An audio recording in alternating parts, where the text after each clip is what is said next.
Bonjour à toutes et tous, je vous propose aujourd'hui que nous traitions le sujet « Suis-je le mieux placé pour savoir qui je suis ?» Ce sujet de réflexion est à la croisée de trois types de problèmes. D'abord le problème de la connaissance de soi, ensuite le problème de l'objectivité de la connaissance, et enfin celui de l'identité personnelle. Le problème de la connaissance de soi est un objet de questionnement assez ancien, non seulement pour la tradition philosophique, mais également pour différentes traditions religieuses. Ainsi, le frontispice du temple de Delphes en Grèce comportait la fameuse inscription « Gnotis aoton », connais-toi toi-même. Socrate avait repris ainsi ce dicton pour en faire une sorte d'impératif philosophique. Pour lui, la pratique de la philosophie devait nous permettre de parvenir à la connaissance de nous-mêmes, ce qui correspondait pour lui à la connaissance de notre âme. Dans Alcibiade majeure, Platon mettait ainsi en scène un dialogue entre Socrate et son disciple Alcibiade, incitant ce dernier à parvenir à une connaissance de lui-même avant de pouvoir prétendre exercer des fonctions au sein de la cité. Selon Socrate, cette connaissance de soi doit passer par un dialogue, l'échange avec l'autre permettant de se découvrir soi-même. Le problème de l'objectivité de la connaissance nous pose la question de savoir quelle est la position privilégiée pour étudier un certain objet. Il s'agit aussi de se demander quelle est la garantie de validité d'un discours portant sur un objet de connaissance. Quand on parle d'objectivité, on considère que le discours sur l'objet doit être indépendant du sujet qui le tient. Cela s'oppose à un discours purement subjectif qui implique une perspective qui sera toujours limitée, partiale et donc non satisfaisante pour parvenir à une véritable connaissance. Enfin, le problème de l'identité personnelle nous pose la question de savoir qu'est-ce qui fait qu'un être est bien ce qu'il est. Qu'est-ce qui fait que je suis telle personne et pas telle autre? Qu'est-ce qui permet de déterminer que je suis bien la même personne aujourd'hui que j'ai été à un autre moment de ma vie? Platon, dans le Sophiste, affirmait que l'être se conçoit toujours dans un rapport avec l'autre. L'être est le même que lui-même et il est autre que celui qui n'est pas lui. Cela signifie qu'on saisit toujours un être dans sa différence avec d'autres êtres. Locke, dans l'essai sur l'entendement humain, concevait différents types de principes d'identité selon les types d'êtres auxquels on a affaire. Ainsi, pour les êtres inanimés, le principe d'identité, c'est simplement l'existence en un même lieu et un temps donné. Pour les êtres vivants, c'est la vie, le fait de continuer la même existence organique au cours d'un certain laps de temps. Enfin, pour les êtres humains, c'est la conscience de soi qui assure l'identité de la personne à travers ces différents états. Nous allons pouvoir entamer notre introduction. La question posée « Suis-je le mieux placé pour savoir qui je suis ?» porte en premier lieu sur la connaissance de soi. En première approche, il semble bien que chaque individu est en meilleure posture que n'importe quel autre pour se connaître lui-même. En effet, connaître quelqu'un implique de pouvoir accéder aux caractéristiques qui le définissent en propre, qui font de lui ce qu'il est. Ça peut être notamment ses souvenirs, ses goûts, ses désirs, lui sont propres, qui le distinguent des autres personnes. Or, ces caractéristiques sont avant tout des états psychiques, des états mentaux, qui ne sont accessibles en premier lieu qu'à la conscience, c'est-à-dire à l'expérience vécue en première personne. Autrui ne peut pas accéder directement à ces informations. Il ne peut accéder à mon intériorité qu'à condition que je lui communique ce que je pense, ce que je désire, ce dont je me rappelle. En ce sens, je dispose bien d'une certaine connaissance qui échappera toujours aux autres. Toutefois, ce privilège de la conscience dans la perception de ces états internes constitue peut-être justement un obstacle à une véritable connaissance de soi-même. En effet, connaître un objet implique une certaine prise de distance vis-à-vis de celui-ci, une distance nécessaire à l'élaboration d'un jugement objectif sur cet objet. Or, une telle distanciation apparaît impossible lorsque l'objet, c'est moi-même, ce sont mes propres états qu'il s'agit d'examiner. Dans ce cas-là, le sujet connaissant et l'objet de la connaissance se confondent et il n'y a aucune distanciation qui apparaît possible. Il est alors très difficile de porter un jugement objectif. En outre, une part non négligeable des états et des actes du sujet lui-même lui échappe. En ce sens, on peut se demander si un regard extérieur porté sur soi n'est pas nécessaire afin de corriger d'éventuelles erreurs du jugement du sujet sur lui-même. Autrui ne peut-il m'aider à me connaître moi-même? Nous tenterons de répondre à ces interrogations en trois parties. Tout d'abord, je semble avoir un accès privilégié à la connaissance de moi-même. Cependant, la conscience que j'ai de moi-même n'est pas une véritable connaissance. La connaissance de soi impliquera donc nécessairement de faire l'épreuve de l'altérité. Nous allons pouvoir commencer notre développement. Donc première partie, je semble avoir un accès privilégié aux informations qui permettent de me connaître. Dans un premier temps, nous allons voir qu'en tant qu'être conscient de moi-même, j'ai accès à certaines informations sur moi-même inaccessibles aux autres. Et c'est en ce sens que je semble mieux placé que n'importe qui d'autre pour savoir qui je suis.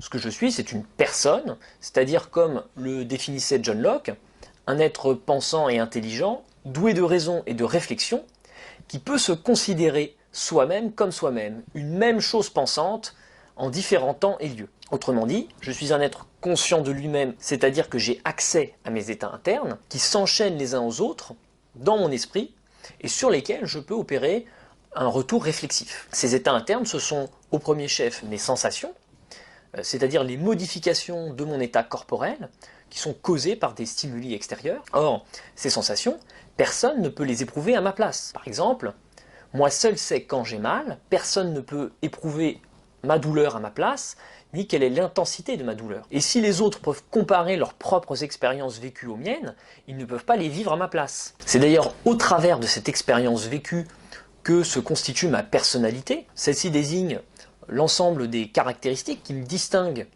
de tout autre individu et qui font de moi un être singulier. Par exemple, mes désirs, mes goûts, mes croyances, mes espoirs. Ma personnalité, c'est une combinaison de caractéristiques qui m'appartiennent à moi et à nul autre. Celles-ci sont le produit d'une histoire personnelle, d'une éducation, d'une expérience vécue, conservée dans ma mémoire et sur laquelle je peux faire retour. Locke considère ainsi que ce qui fait partie de mon identité, ce sont tous les événements dont je me rappelle, que je peux m'attribuer à moi-même. Et cette expérience vécue, encore une fois, moi seul y ai accès de façon directe, immédiate, sans intermédiaire, alors qu'autrui doit nécessairement passer par moi. Dans un second temps de notre première partie, nous pouvons insister sur ce point en affirmant que les consciences sont radicalement séparées les unes des autres, ce qui fait qu'on ne peut jamais vraiment connaître autrui. En effet, les consciences des uns et des autres ne communiquent jamais de façon directe. Je ne peux pas lire dans les pensées d'autrui. Jusqu'à preuve du contraire, la télépathie n'existe pas. Nos consciences n'interagissent que par l'intermédiaire de nos corps et par les signes extérieurs de notre conscience, que ce soit nos gestes ou nos paroles.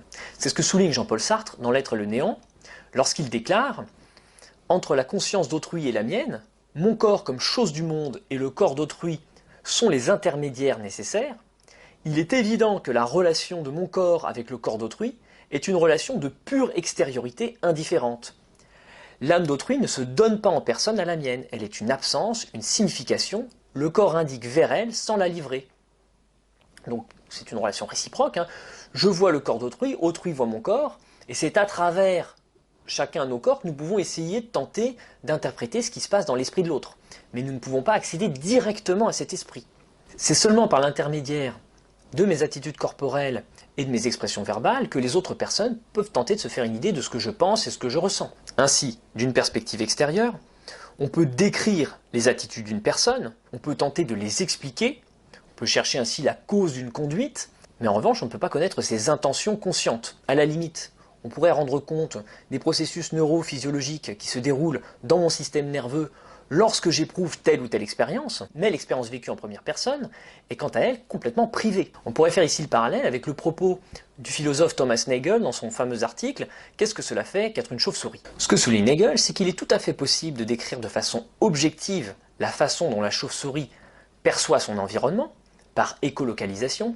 En revanche, il est tout à fait impossible de décrire l'effet que ça fait subjectivement de percevoir ainsi son environnement. Pour nous représenter l'expérience vécue de la chauve-souris, nous sommes obligés de faire appel à nos propres schèmes perspectifs. Nous représenterons son champ d'expérience de façon visuelle, à l'aide d'images. Mais ces représentations seront toujours insatisfaisantes et ne parviendront pas à restituer l'expérience vécue de la chauve-souris. À un moindre degré, il en va de même d'un être humain à un autre. Certes, nous partageons tous à peu près le même système perceptif. Pour autant, je ne peux jamais prétendre vivre à la place d'autrui son expérience consciente en première personne. L'expérience subjective d'une personne représente bien une certaine connaissance.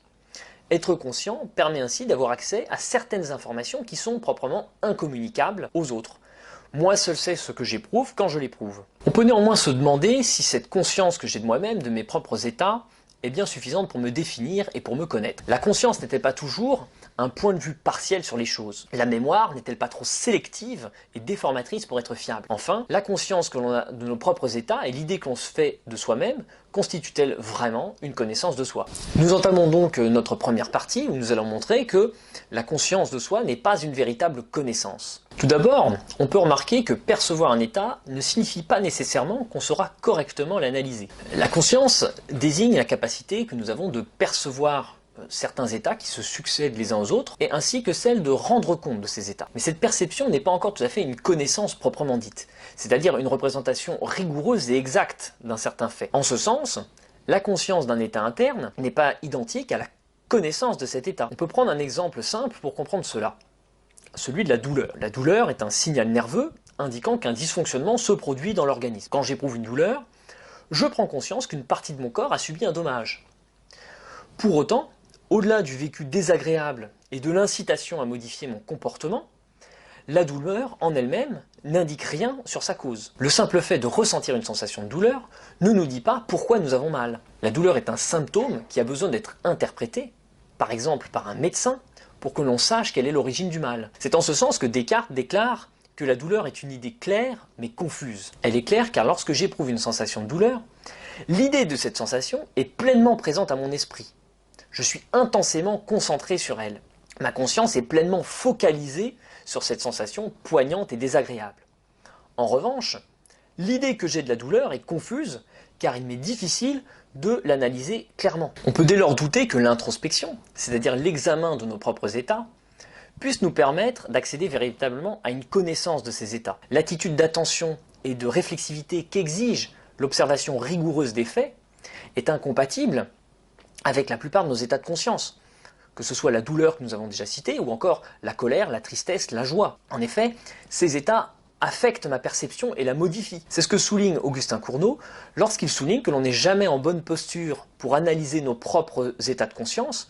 Lorsque je suis dans un état émotionnel comme la colère ou la tristesse, celui-ci modifie ma perception et altère mon jugement. Donc nous avons vu que percevoir n'était pas suffisant pour connaître. Nous allons voir maintenant que certaines informations à propos de nous-mêmes nous échappent. Les tentatives d'introspection que nous faisons pour tenter de nous analyser s'appuie sur la mémoire. Or celle-ci est loin d'être capable de retenir toutes les informations qui nous concernent. D'abord parce que, comme on l'a noté, la conscience elle-même peut être altérée par des modifications de son état. La conscience n'est pas non plus capable de se focaliser sur toutes les informations disponibles à un moment donné. En outre, la mémoire elle-même est sélective. Elle tend à ne retenir que certains éléments, voire à recomposer les souvenirs a posteriori. La mémoire peut ainsi trier des informations en fonction d'autres représentations que la conscience conserve. Sigmund Freud expliquait ce mécanisme par une forme d'attachement inconscient du moi à un idéal du moi, c'est-à-dire à une représentation idéalisée de soi-même. L'esprit refoule spontanément des désirs, des souvenirs qui seraient incompatibles avec cette représentation idéalisée de soi-même. Freud souligne ainsi que bien souvent, la personne prononce des paroles, effectue des actes sans même s'en rendre compte. Ces actes sont pour lui des manifestations d'états inconscients qui cherchent à s'exprimer. Les lapsus et actes manqués qui nous arrivent de commettre seront bien plus facilement analysés par les autres personnes qui nous contemplent que nous-mêmes qui les faisons sans nous en rendre compte. On peut lire à ce propos ce qu'écrit Freud lui-même dans sa psychopathologie de la vie quotidienne. Celui qui accomplit un acte pareil, donc un acte manqué, sans y attacher aucune intention, ne se l'attribue pas et ne s'en estime pas responsable. Quant à celui qui est, pour ainsi dire, victime d'une telle action, qui en supporte les conséquences, il attribue à son partenaire des intentions et des pensées dont celui-ci se défend. Et il prétend connaître de ses processus psychiques plus que celui-ci ne croit en avoir révélé. L'auteur d'un acte symptomatique est on ne peut plus contrarié, lorsqu'on le met en présence des conclusions que d'autres en ont tirées. Il déclare ces conclusions fausses et sans fondement. C'est qu'il n'a pas conscience de l'intention qui a présidé son acte. Par exemple, on pourrait imaginer que j'ai donné un rendez-vous à un ami, et finalement je ne m'y rends pas, de façon complètement involontaire. J'ai oublié ce rendez-vous. Évidemment, mon ami va me le reprocher. Et si je lui dis que j'ai complètement oublié, sans doute celui-ci va dire c'est peut-être qu'au fond, c'est parce que tu ne m'aimes pas, tu n'avais pas envie de venir à ce rendez-vous. J'essaierai peut-être de me défendre, de tenter de répondre à ces accusations.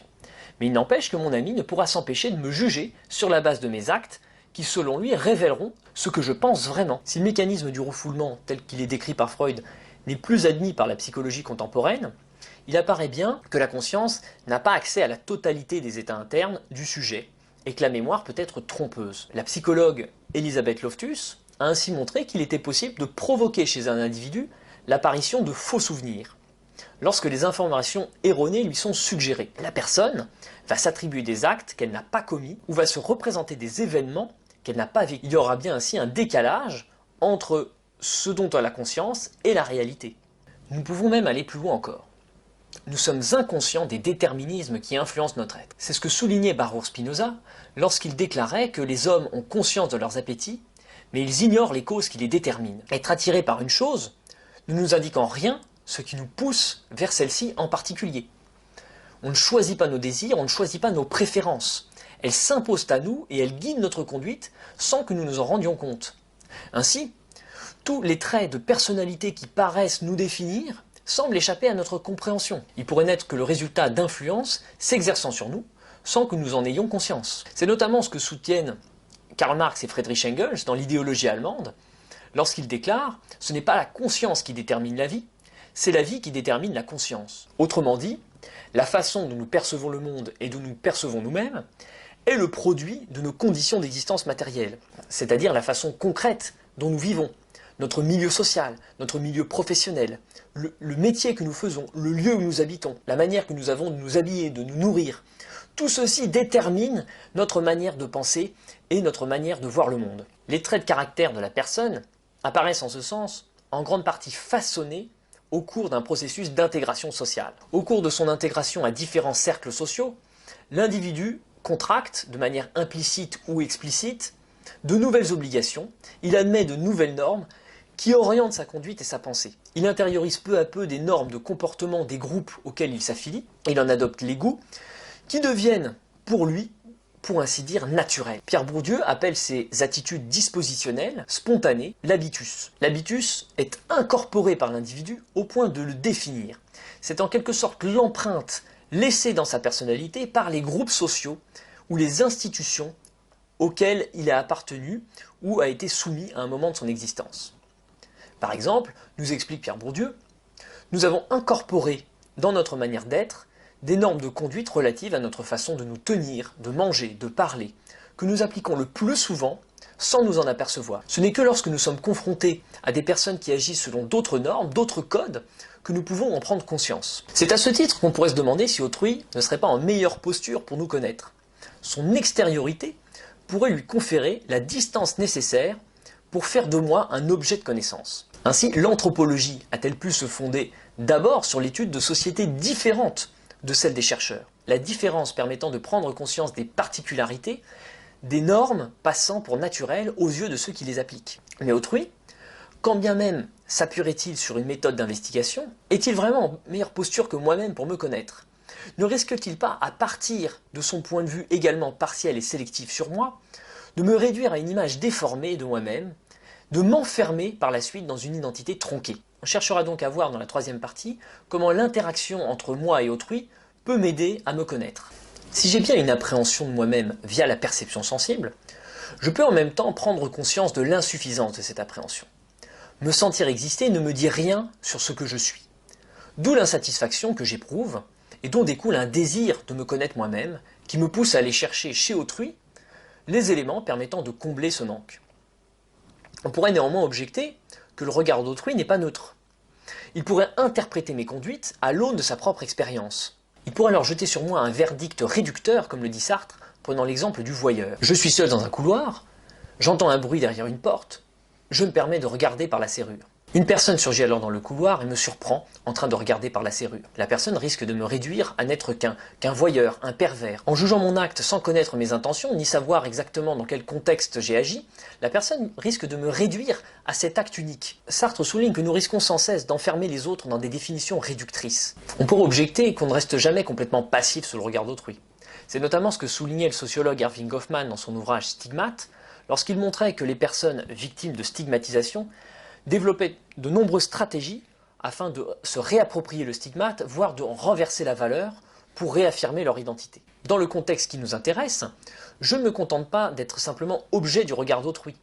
C'est moi qui veux me connaître, même si autrui peut m'y aider. Dans l'échange avec l'autre, je peux essayer d'en apprendre plus sur moi-même. Autrui peut me révéler ce que ma conscience n'a pu apercevoir, ce que ma mémoire s'est obstinée à oblitérer. C'est ce que soulignait Gottfried Leibniz dans les nouveaux essais sur l'entendement humain. Les défaillances de la mémoire individuelle peuvent être compensées par la mémoire des autres, par le témoignage d'autrui, pour reconstituer l'identité de la personne, au-delà des seuls éléments de sa vie dont elle se rappelle elle-même. Nous allons maintenant voir comment le rapport autrui pourrait aider à nous connaître. En effet, autrui n'est pas simplement une source d'information pour moi. Il peut constituer une sorte de miroir déformant au travers duquel je me contemple. En effet, autrui, c'est celui qui n'est pas moi, mais qui me ressemble. Dans notre différence, dans cet écart entre ce que nous avons en commun et ce qui nous sépare, je peux saisir ce qui m'est propre. À la manière des anthropologues, qui redécouvrent les normes de leur propre société en mettant à jour celles des sociétés qui leur sont les plus éloignées. Je suis ainsi amené à me voir sous un nouveau jour lorsque je suis confronté à des manières d'agir et de penser très différentes de celles auxquelles j'ai été habitué. Dans le rapport à autrui, j'apprends à me connaître au travers du regard qu'il porte sur moi, dans la mesure où ce regard extérieur peut me confirmer certaines de mes caractéristiques. Nous sommes souvent incertains à propos de notre propre identité, et nous nous inquiétons de ce que nous dira autrui. Par exemple, l'étudiant attend de son enseignant qu'il lui confirme qu'il a bien compris le cours. De même que le travailleur attend de ses collaborateurs ou de ses clients qu'ils soient satisfaits de son travail. Ces confirmations extérieures nous indiquent que nous sommes bien celui que nous pensons être et que nous voulons être. C'est en ce sens que Hegel considère que nous sommes animés par un désir de reconnaissance. La connaissance de soi passe selon lui par un double mouvement. D'abord d'extériorisation, l'individu se manifeste par son activité, puis d'intériorisation, l'individu se réapproprie le jugement d'autrui porté sur ses actes. Selon Hegel, le sujet se découvre lui-même dans la relation à l'altérité, constituée à la fois par les choses et par les autres personnes. Tout d'abord, le sujet doit se confronter aux choses qui composent son environnement extérieur. La résistance que ces choses lui opposent dans la satisfaction de ses besoins lui impose de découvrir et de développer ses facultés. Pour Hegel, l'individu peut se donner des preuves objectives de ce qu'il est, de ce dont il est capable, des preuves indépendantes de sa simple conscience, au travers des produits de ses activités concrètes. Mais l'individu doit aussi se confronter aux autres êtres humains. Selon Hegel, le rapport primaire entre les consciences est d'abord un rapport de rivalité. Chaque conscience cherche à s'affirmer par rapport aux autres, chacune exigeant des autres d'être reconnue dans son être. Ainsi s'initie une lutte des consciences pour la reconnaissance qui, selon Hegel, peut trouver différentes résolutions possibles. Tout d'abord, cette lutte peut se traduire par des rapports de domination, comme le rapport entre le maître et l'esclave. Dans de tels rapports, une des consciences s'affirme au détriment de l'autre. Une des consciences reconnaît tandis que l'autre est reconnu, mais ce rapport n'est pas réciproque. Cependant, Hegel souligne que ce type de rapport est toujours réversible, il peut toujours être renversé. Mais la lutte des consciences peut aussi donner lieu à des rapports de reconnaissance mutuelle, qui permettent à chacun de se découvrir au travers du jugement porté sur lui par les autres. La reconnaissance constitue, à cet égard, une confirmation pour l'individu de ses propres caractéristiques, de ses propres capacités.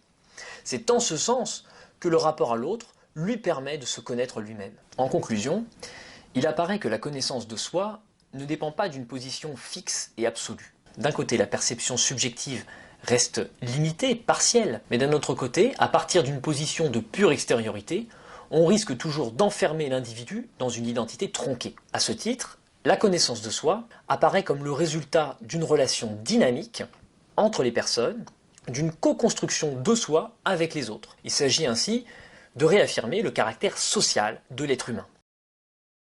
Si vous souhaitez approfondir les différents points abordés dans cette leçon, vous pouvez consulter le lien en description qui donne accès à un corpus de texte. Je vous conseille également de regarder la vidéo de Thibaut Giraud et David Louapre portant sur différentes théories contemporaines de la conscience.